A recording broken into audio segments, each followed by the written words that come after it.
दरम्यान कसबा विधानसभा ठाकरे गटाला गेली तरी कार्यकर्ता म्हणून काम करणार अशी प्रतिक्रिया काँग्रेस आमदार रवींद्र धंगेकर यांनी दिली।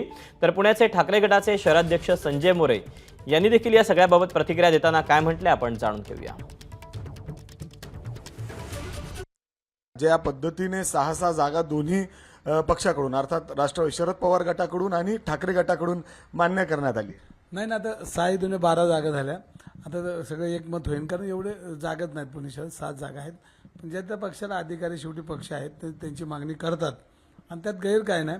पण जो निर्णय होतो तो अंतिम निर्णय असतो, कारण आता सगळ्यांनी जर 280 जागा मागितल्या तर मग शिल्लक राहणार नाही। तरी मागणार की नाही तुम्ही? नाही, आता ते पक्ष वरिष्ठ नेते जे ठरवतात जो उमेदवार त्याच्यासाठी।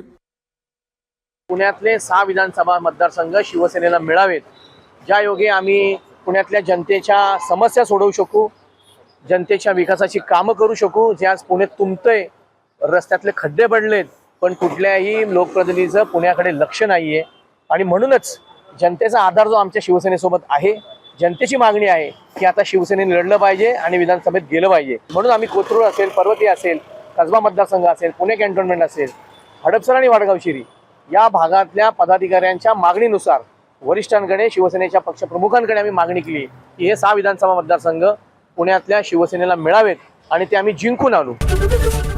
एबीपी माझा, उघडा डोळे बघा नीट।